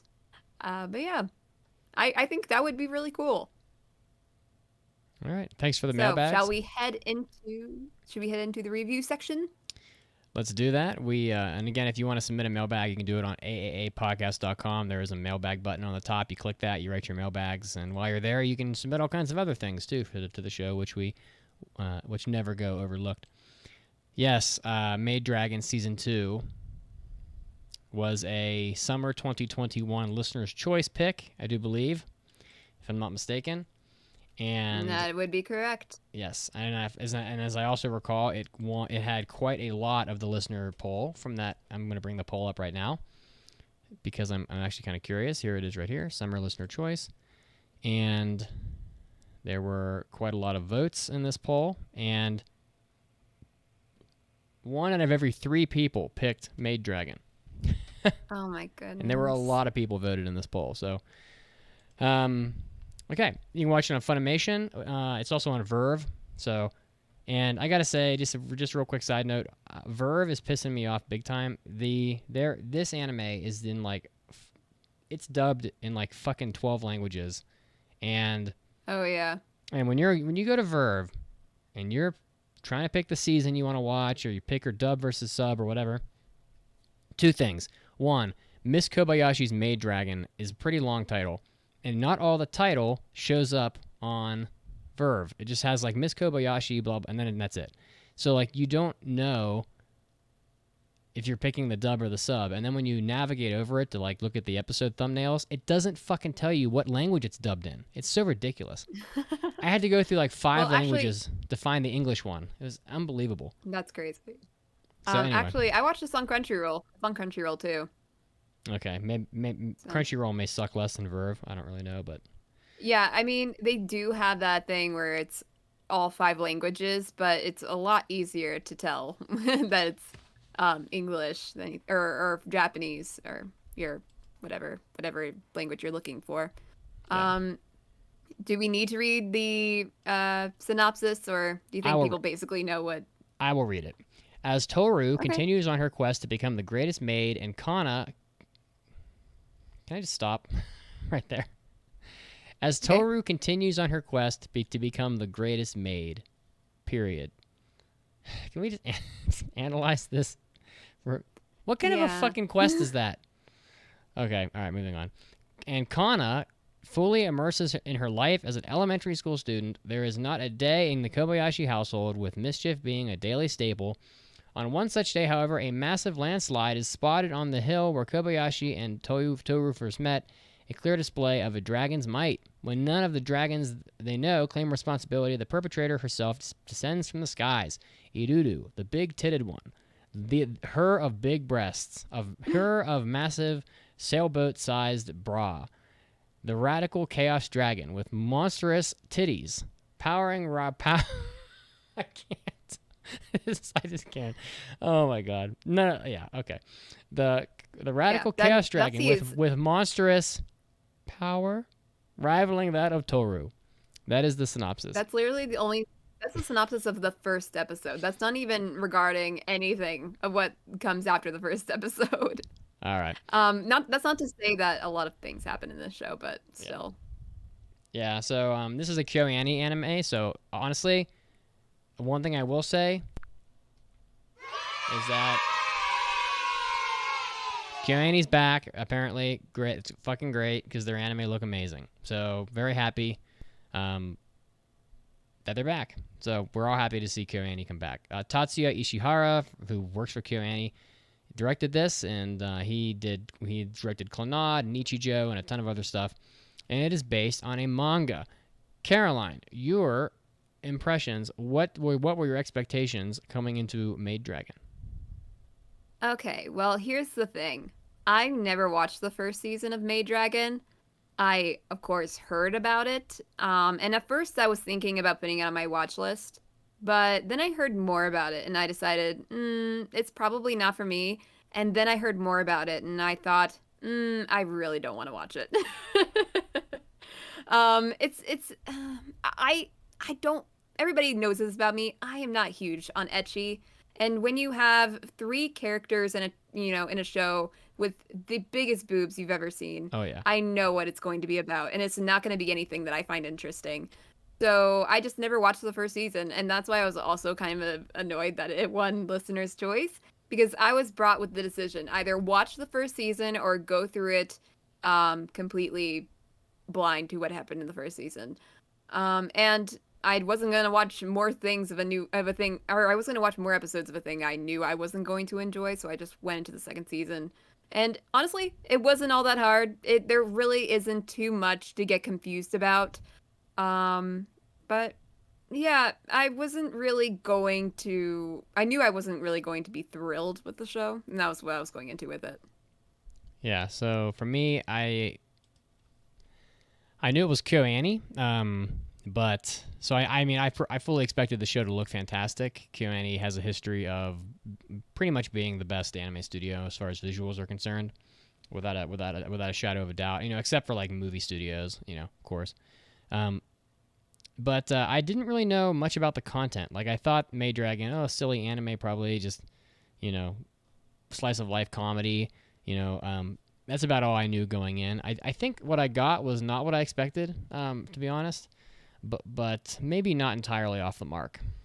So, Caroline, however, would you recommend to people Maid Dragon? What do you think? Unfortunately, that is a no. But the thing is that I know there is an audience for it. I've seen so many people love Maid Dragon. So it really is just the thing for me. It has a lot of the things I just dislike. It looks very good. KyoAni does really great stuff. The character I love the most is Kana. I would watch a show just about Kana. There is a whole episode about Kana, in which that was probably the episode I most enjoyed. But since there was only one episode that was just about Kana, the rest of the show wasn't. So unfortunately, that was also a detractor. Unfortunately, I would not recommend it, but I know there's a lot of people who love it. So just take that for what it is, and if it seems like something it is for you, then give it a try. If it doesn't, it's probably not going to be for you. It doesn't really have a lot of secrets to the show.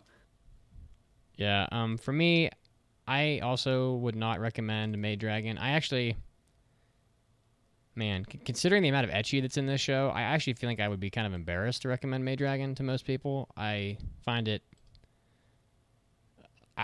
I actually think Maid Dragon, if it wasn't like an anime fan that knew,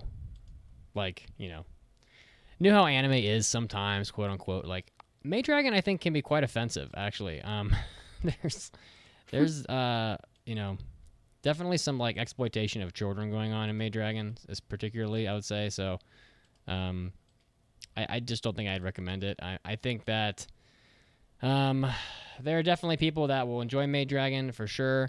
It does have the ability to be funny, but simply based off of the amount of ecchi that's in it, I just don't think I could recommend it in good conscience to people.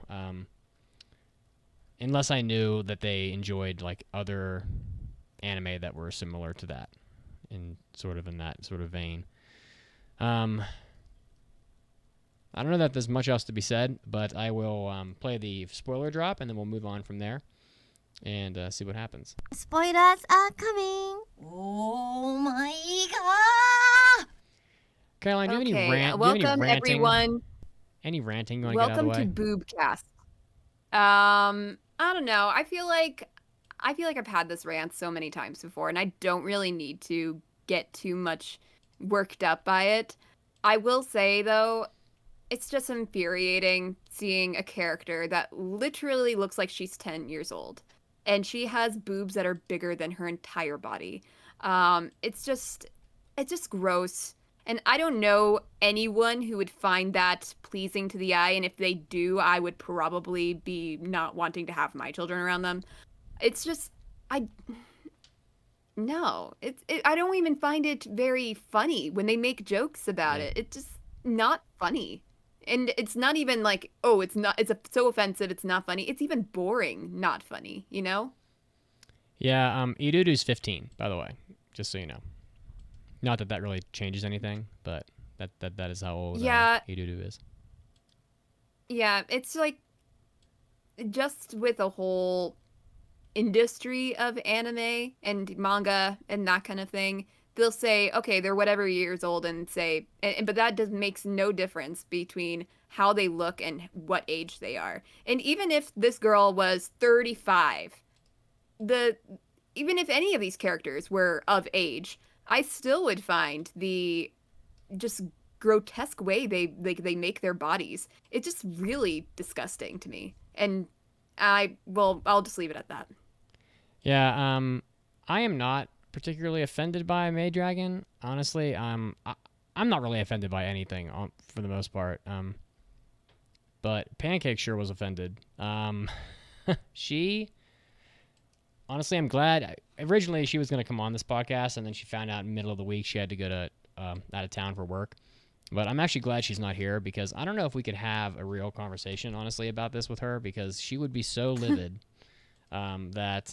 because the anime, we're going to get to the good things about Maid Dragon, honestly, but this is just shit you got to get off your chest. Maid Dragon is so exploitative of children. It is, and honestly, that, I don't condone it, but I'm not offended by it specifically. Like, I don't gasp in horror. I just know that that's how anime is, really. Sometimes. But like, there's even like a shot in this anime, and I remember I specifically screenshotted it and put it on the Discord, where, and I'm gonna go try to find those images right now on the Discords, because I know I can find it really quickly, where the blonde dragon, who also has triple E tits, probably big boobs. Yeah, there's like a littler dragon or some shit named Shota. His name's Shota. Okay, now if you don't know what Shotokan means, Shotokan. Let's look this up and read the definition. Vocabulary with Mitsugi Sensei. Yeah, Shotokan. Where can I find Shotokan? Pretty sure. I keep typing Shotokan, and it like brings up like fucking karate. There we go. Shotokan is a Japanese, the attraction to young boy characters or media centered around this attraction. It returns to a genre of anime where prepubescent or pubescent male characters are depicted in a suggestive or erotic manner. Yeah. The character's that is name, definitely this character. The character's name is Shota, and he's probably 10, maybe. And then 1/2 second later, they pan down to the blonde dragon's giant tits that are just I don't know, probably second place in the show for biggest. And she says, "Let me know whenever you want it, okay?" And her boobs like bounce and they make like the noise. And it's just like, it's so on the nose that like you're talking about a 10-year-old boy that you named Shota. Like, the show knows exactly what it's doing, and it's just like doesn't care. It's like, okay, so like we're gonna go fuck like 10-year-old boys. That's basically what. Yeah, that's. and then And it's just repeatedly, his face repeatedly gets stuck in her boobs. He's almost being suffocated by her breasts. And tell me how this is not I wouldn't mind. like pedophilia. I mean, it's not like specifically pedophilia, but if this would, I know it's just anime, but if this kind of thing were to happen in real life, it's just so bad. I mean, I wouldn't mind, but I'm also in my 30s, and so it would be okay Yeah, for me. if you are a willing character, then Yes. okay. But this is a child that's literally trying to push away from this big-breasted woman, and so when she forces him into her breasts, it's just no. And just to wrap this up, because I don't want to go on about this for more than about 2 more minutes, but Iruru's 15, and her breasts are like triple M size because they're extra good, I guess. And the little girl, Kana, there's plenty of shots of Kana sleeping with like her fucking panties hanging out. So, and she's like, Oh, really? I didn't even notice. she's like 4 or 5. Well, yeah, you got to look for it. I mean, it's Well, she's in like an elementary school. I guess she would be like 8, 9, something yeah. like that. I mean, it's like when she's sleeping, when she's asleep on the couch, and like her skirt's kind of pulled up, and you can see her entire thigh. It's like she's 5. Like, I don't need to see her thigh. I don't need to see her thigh. But I'm not particularly offended, but I know people are. So, Maid Dragon is, I don't know. It's, and then I have other comments that I have to reserve because people will get pissed off at me. But, maybe we can share those in private. But Maid Dragon, what is this show about? I mean, it's about a girl named Kobayashi who, honestly, I think is a sort of intended to be a guy. I mean, pretty much. I think she's supposed to be a tomboy, but I think she is a woman. So it's a harem show where everybody's in love with Miss Kobayashi, and they hold up and revere the service of being a maid to Miss Kobayashi, even though they're all like 1,000-year-old ancient dragons, and they just kind of have antics. I mean, that's pretty much like what I gathered from the show. There's like there's the dragon that just plays video games all the time, and that's all he does. And then there's Toru, Toru's probably my favorite character. She's sometimes violent and hot-headed, but also very nice and sweet. Then there's Idudu, who I wanted to murder every time she was on screen. And then there's Kana. She was okay for me. She's fucking at horrible. Some points. Come on. Okay, well, like I found her interactions with the other like guy, like the other shopkeeper guy. I found them to be kind of fun together. But I will say that Kana is my favorite character. She's just so cute. Well, I'm required and to hate her. And she's the only. Oh yeah, you are required. Yeah, I mean, she even talks like in the English. She talks like she's 2, like with like baby, with like infant child like lisps. Basically, it's ridiculous. It's like, it's no elementary school. Yeah. No one in elementary school fucking talks like that. Like you're 7 in elementary school. You don't talk like with like baby speech impediments. It's very odd. I found it very, very odd, but I get that it makes her even cuter than she already is. Yeah, and I just found her to be the most innocent character. Like in this show, she is the most innocent, I feel, and I felt safe with her on screen. Like I wasn't gonna be bombarded with boobs. So yeah, I liked her. And also, like another thing that I did like about the show is the dragon world and the backstories there. Mm-hmm. Like the whole story between Toru and what's her name, Elma? Elma, yeah. Yeah, like their backstory I found was interesting, and like then traveling between worlds and that kind of thing. I just wish the show was more like that. If it was just this fantasy with the dragons and their politics and all that, I would find that a lot more interesting. Yeah. So pretty much, I mean, the show is a slice of life comedy. There's episodes where Miss Kobayashi's, where Toru gets like she goes and gets a job at a like a cafe, like a maid cafe. Surprisingly, not so surprisingly. And there's episodes where they talk about Kobayashi's job and how stressful it is and whatnot. And I don't know. Every episode is kind of just like a little different. The show does look top tier. I mean, it is definitely KyoAni. I mean, it looks godlike. The opening is stunning. Yeah. The opening is song pretty is good. okay. I thought it was pretty good. I mean, it's. There was this, like the very last episode, the very last scene, in fact, even though it's all about all the characters chasing down Kobayashi while Toru's trying to force her into marriage, I thought that was very strange. But that one scene looked really good. The cherry blossoms and then like fire blasts from the dragons and they're chasing her down. I thought like just visually it was very cool. Even though it was in context a very strange scene.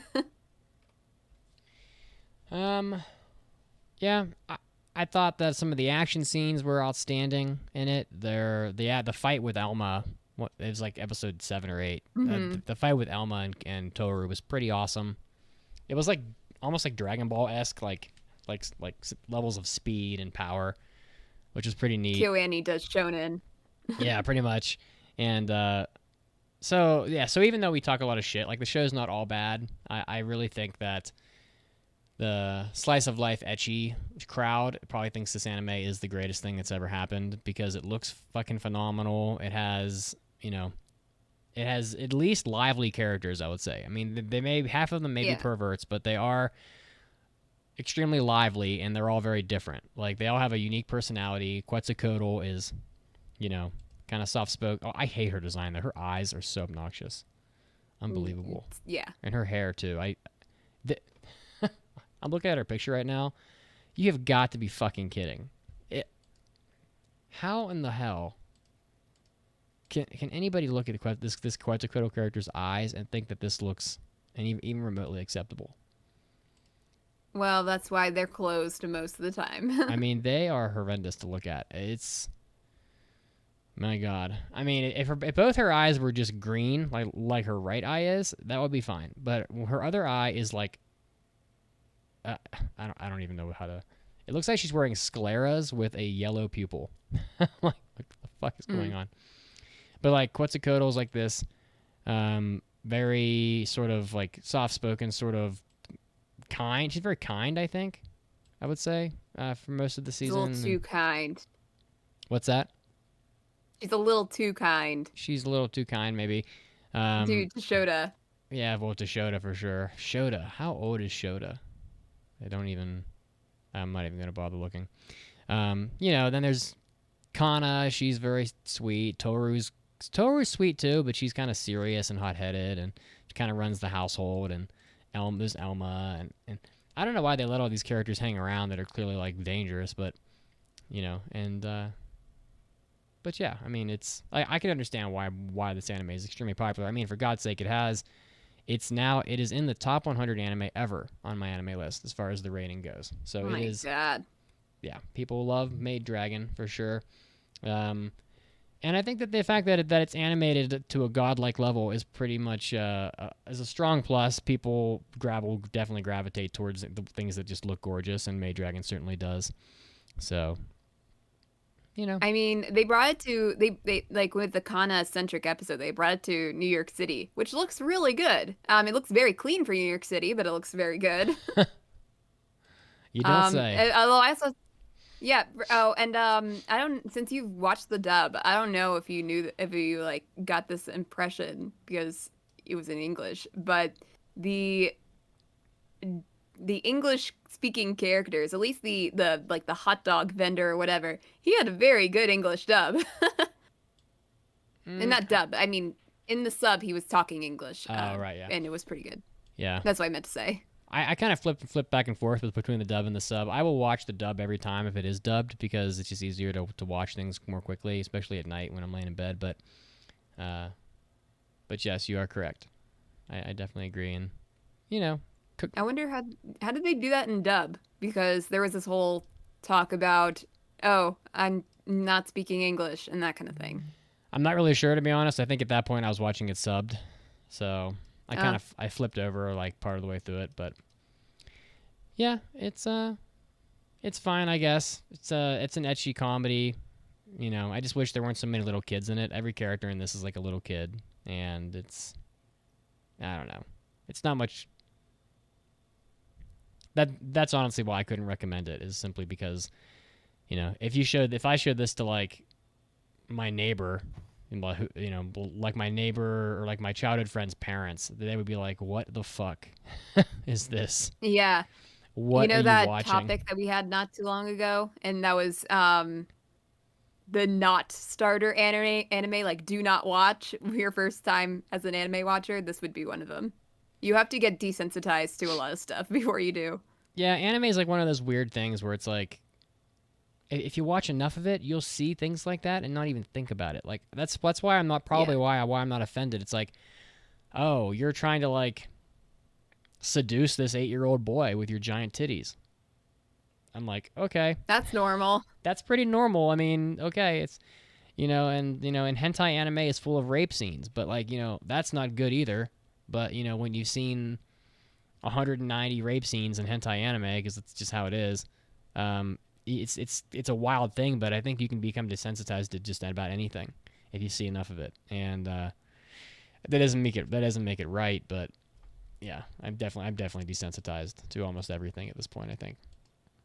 What else needs to be said, do you think? Well, I really don't think there is much. There isn't too much to discuss with this show. There are some good points, but I think we mostly just get bogged down by the negatives. It's what you get. If you were to watch the trailer, you would probably know what you're going to get into. I haven't seen the first season of Maid Dragon. I didn't go back and watch the first season in all disclosure. I know that this season has a much higher rating online than the first season, which is, a good thing. If it's that much better, then sure, go for it. But I think it's also just that season 2 effect, because if people were not a huge fan of season 1, they're not going to watch season 2, and therefore most of the people watching season 2 are the people that really liked season 1, and therefore will give it a higher average score. I do wonder how Toru takes a shit. Can we just throw that in there? I mean, her tail is so enormous. Well, she's able to make it disappear. She's able to make it disappear. Okay, so you're saying that when she defecates, when she makes dragon poops, she removes the tail so she can poop like a normal human? Yeah, I would say so. Like, if she were to poop as a big dragon, she would make herself a big dragon and not really even worry about it. But if she's like in that half dragon, half human form, that would make it a little bit difficult. So with that, I think she would just remove her tail, because I think with this whole dragon thing, it's more comfortable for them to have their tail out, but they can easily just like pop it back in. Because like her tail's, so the circumference of her tail is definitely bigger than her waist or like her hips. I've had that same thought. So like, I don't know how that really attaches to her body. That's what I'm wondering.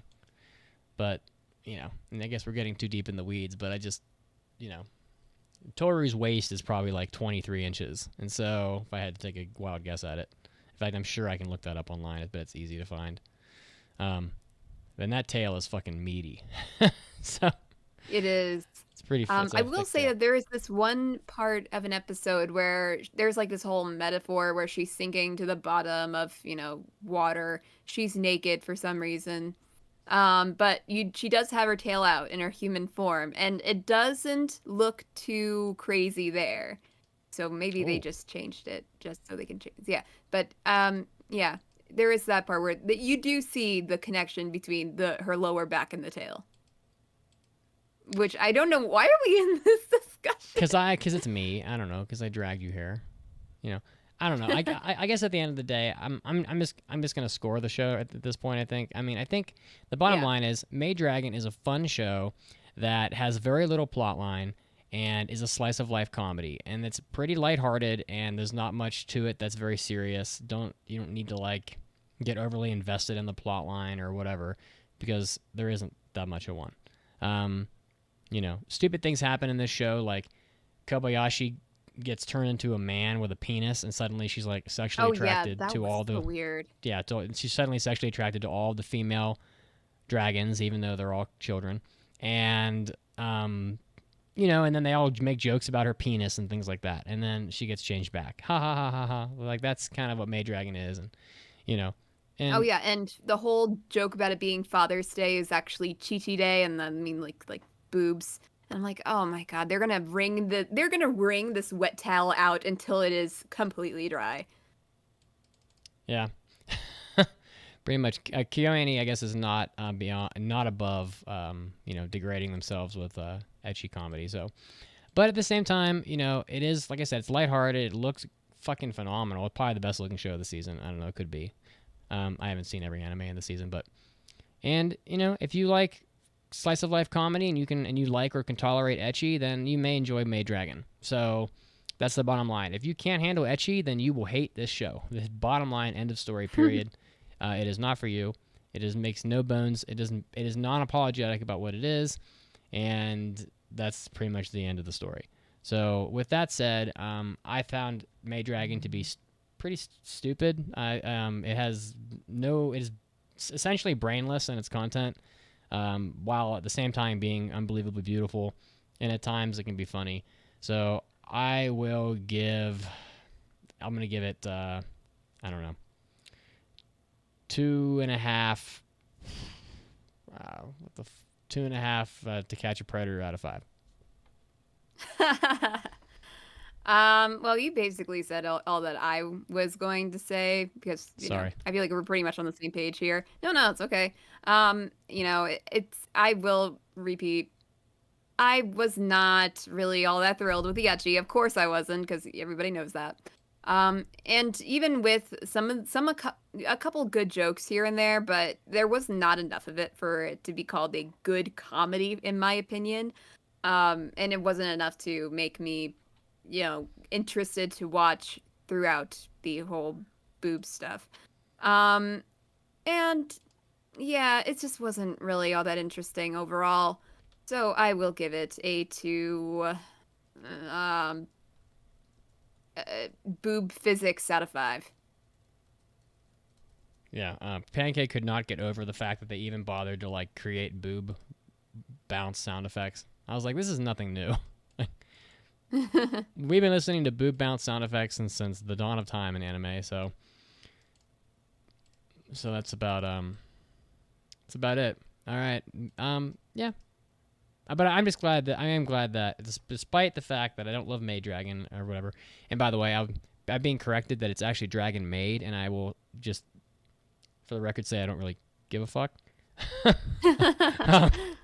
I'm glad that KyoAni is back, because they do fantastic work, and they had a lot of hardship, and everybody still feels very, very poorly about what happened, but the fact that they're able to continue to operate and create anime and make people happy with their work is a huge victory, and I think that it's it's almost worth watching an episode of this show just to give homage to the studio and welcome them back to some extent. So that's pretty much it. Next week we are going to be, what are we reviewing next week? Let me just check here real quick. We have not decided yet. I think it's got to be one of the shows that are remaining from probably from the fall season, from the spring season. We have on the docket, it looks like Odd Taxi is next week. So. Oh, let's do that. Let's watch something great. Yep. Followed by Tokyo Revengers, because that will wrap up that entire season, and then we'll probably begin our fall impressions on October 17th. So, because by then a lot of these shows will have 3 episodes out. So, anyway, hey, that's our show for today, guys. We did it. Every time I'm surprised. Caroline tolerated me for another 2 whole hours. It's fantastic. Again, if you want to follow the podcast, you can do it on Twitter at AAA Podcast. Mason is at Macy Pacey. If you want to make Caroline real happy, you'll follow us on Twitter and also on Facebook, because she does post to social media, and she would appreciate it, I'm sure.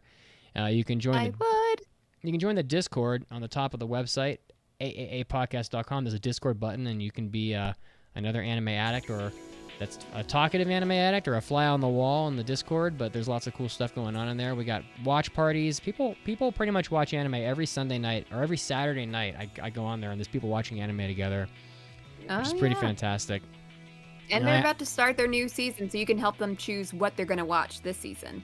That's right. And I pop in from time to time and make smart ass comments. And there's there's clubs on there and just tons of discussion. So go check it out on the Discord. And hey guys, we will see you next week. Thanks so much for tuning in. I appreciate you. We'll see you next time. I also appreciate, and bye. Bye.